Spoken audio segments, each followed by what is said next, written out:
Alright, this store has it all here. They got this die grinder, 1/4" die grinder here as well, 119. They have the ratchet here, 3/8 ratchet. Look at the specs real quick.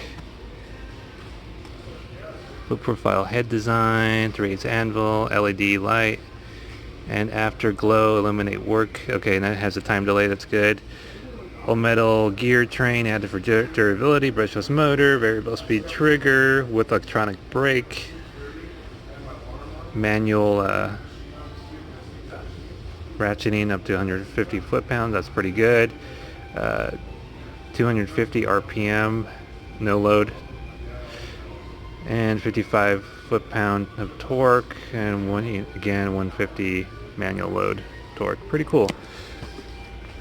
Too bad it's not on display.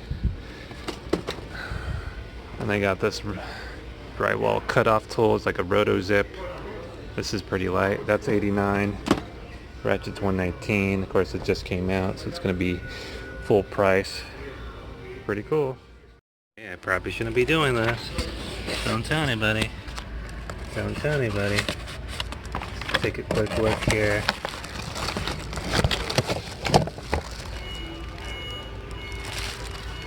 Let's see.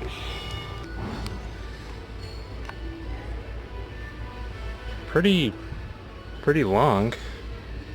Let's probably get some good torque on it. That's for sure. Nice simple trigger, I like that. No safety on it. Seems like a pretty good tool, and the battery slides on like that. Probably use a 2 amp hour 1.5. Keep it slimmer. Pretty cool. I like it.